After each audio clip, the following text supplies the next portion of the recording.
Hi everyone, I'm Miss Katie from Rockland Public Library, and today we're going to be reading Awesome Autumn.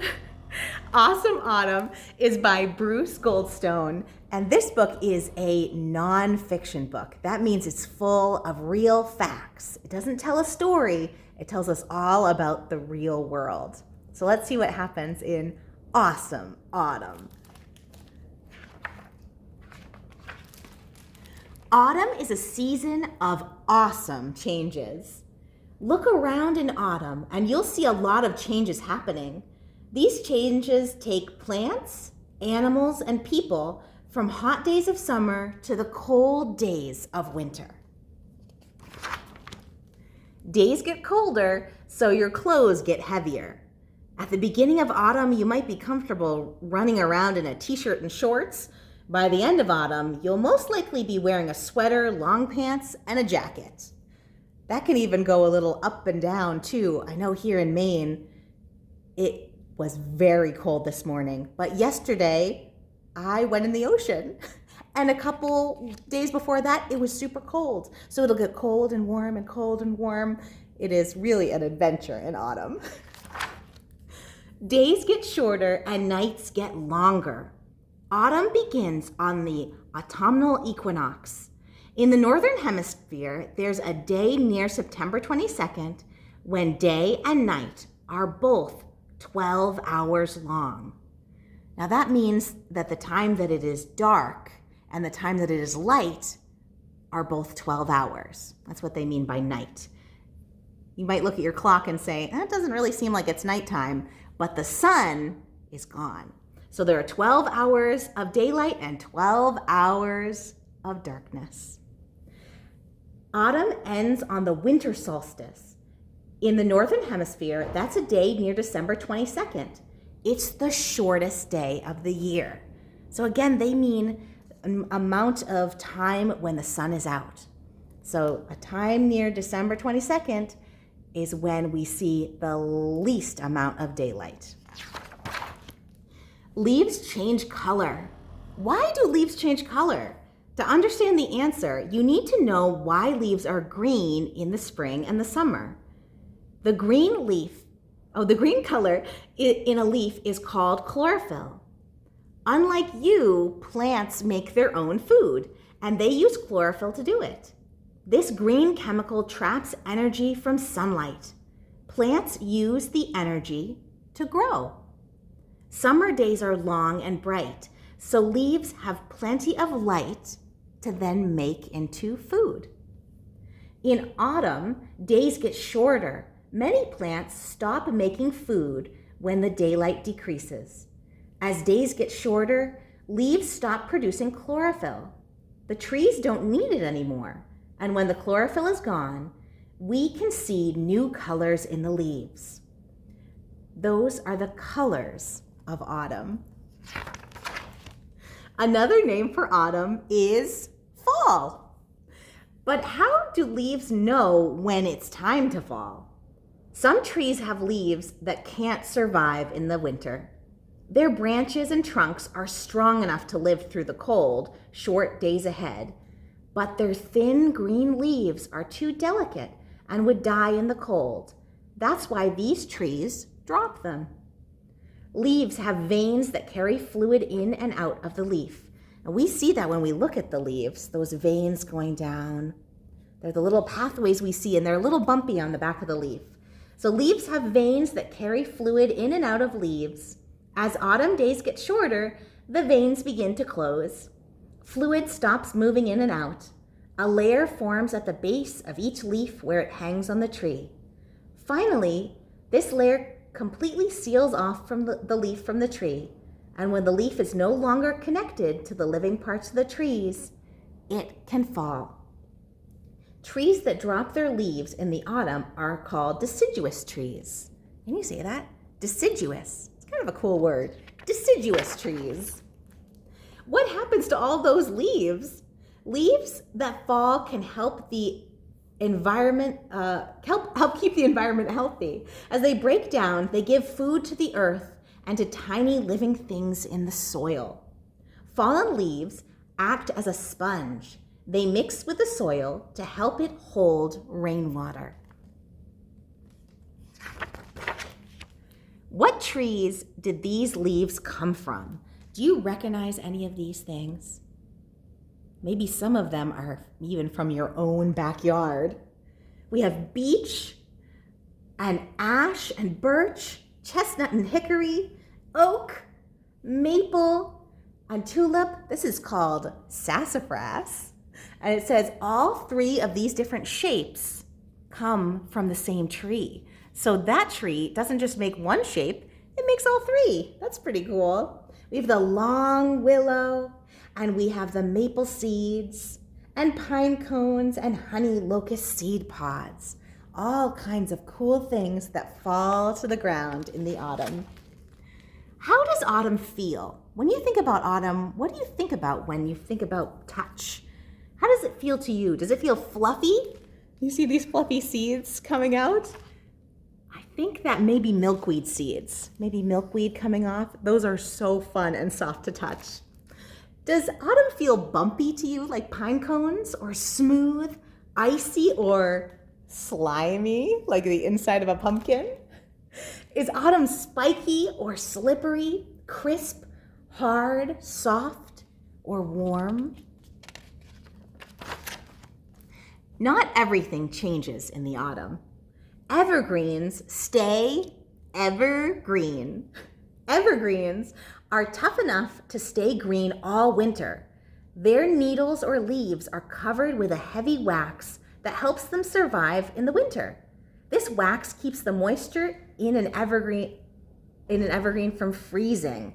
So when we're talking about evergreen plants, we might be talking about spruce or pine, holly or hemlock, cedar or fir. They stay green all autumn and all winter long. Autumn brings the frost. How does frost form? Frost is frozen dew. But then what's dew? Air looks invisible, but it isn't empty. Air always has some moisture in it. The air close to the ground gets moisture from soil and plants. During cool nights, the moisture in the air also cools. Moisture becomes droplets on plants, the ground, and even on spider webs. These drops are called dew. In autumn, nighttime temperatures can drop below the freezing point. Moisture in the air freezes into ice crystals, and that's frost. And it means trouble for plants. When the temperature is cold enough to form frost, water inside plants freeze too. As a result, many plants die. Before the frost comes, it's time to harvest the crops. How cool. Farmers use everything from their hands. Oh, I see. Farmers use everything from their hands to mighty machines. Some crops are best harvested by hand to make sure that they don't get bruised. Other crops are best harvested by machines. A combine is used to harvest grain, like wheat, barley, rye, and corn. The name comes from the fact it combines 3 different jobs: cutting, threshing, and cleaning. First, the machine pushes stalks of grain into the correct position and cuts them.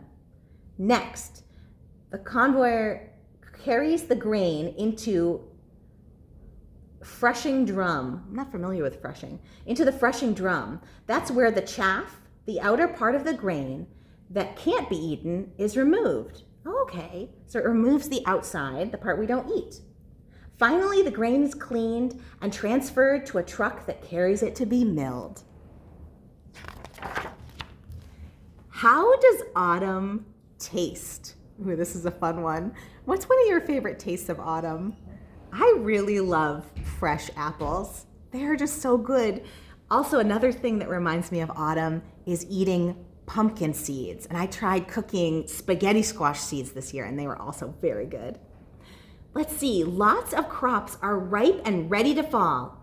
Apples, pumpkins, pears, plums, and more.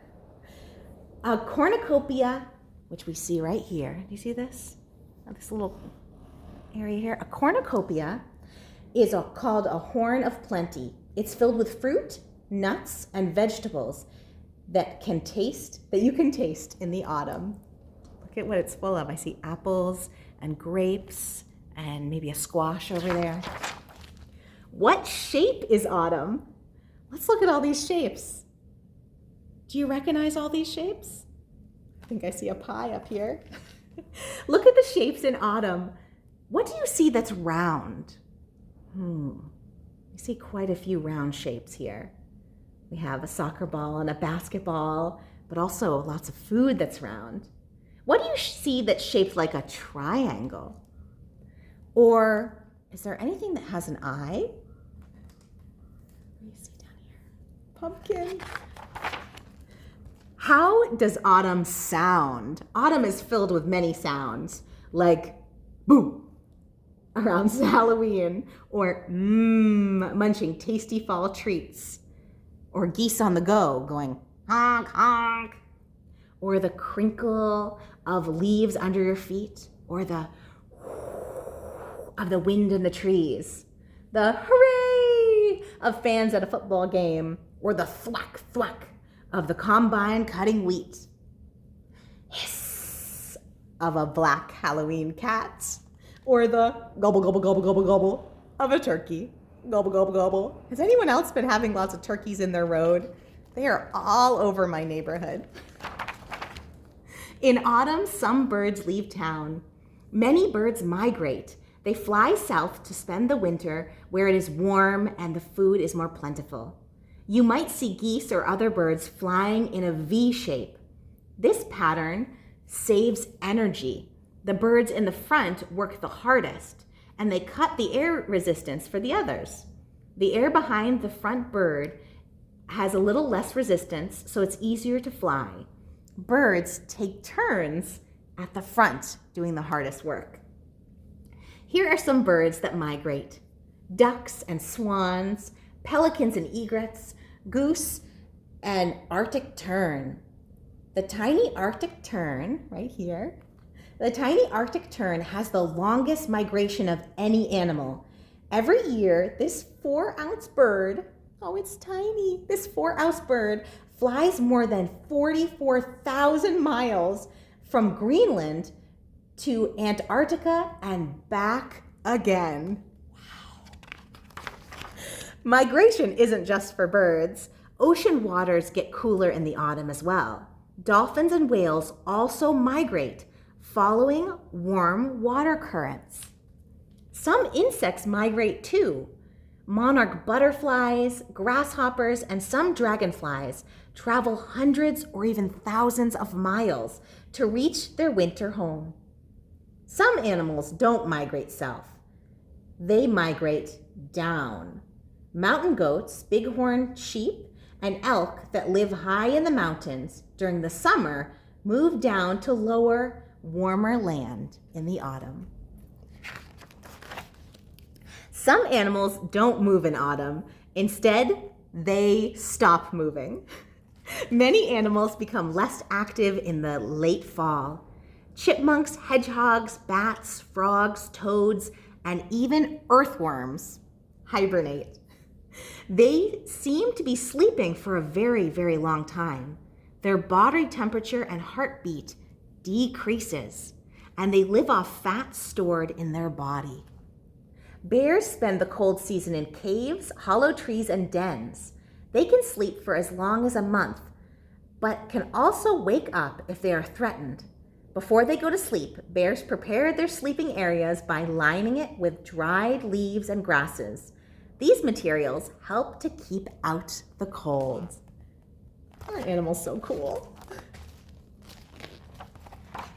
Animals who stay awake in the winter use autumn days to get ready for the cold. Many animals stay where they are all year round. In autumn, they gather food while it's plentiful. Squirrels, beavers, and other mammals store food for the winter. Some mammals, like foxes, grow thicker fur in the autumn. This helps them stay warm as the temperature drops. Other mammals, like the snowshoe hare and the ermine, change colors. So cool. Their fur changes from brown to white to blend in better with the winter snow. So do you see the before and after? This is before, this is during warm weather and cold weather. Warm weather, cold weather. These two animals are brown when it's warm, so they'll blend in with the soil and the plants. And then they turn white when it gets cold so they can blend in with the snow. It makes them both harder to see so that they're safer from predators. So cool. What do people do in the autumn? Rake leaves into a pile and jump in them? Have you done that yet this year? Play soccer and football? People still play baseball in the autumn too. The World Series ends baseball season in October. And all the kids having fun. Finally, the last change of autumn arrives. Awesome autumn turns into wonderful winter. Soon, the cool of fall turns into the cold of winter. Tree branches are bare. A blanket of fresh snow might cover the leaves on the ground. What other changes might winter bring? The end. Great listening, everyone. What is your favorite part of autumn? Is it the leaves or the food? Maybe Halloween or Thanksgiving? What do you love about all those crazy changes? I hope you have the most wonderful day. And if you can, near your house, I hope you get to jump into a big pile of leaves today. Have a wonderful day, and I can't wait to see you all next week. Bye-bye.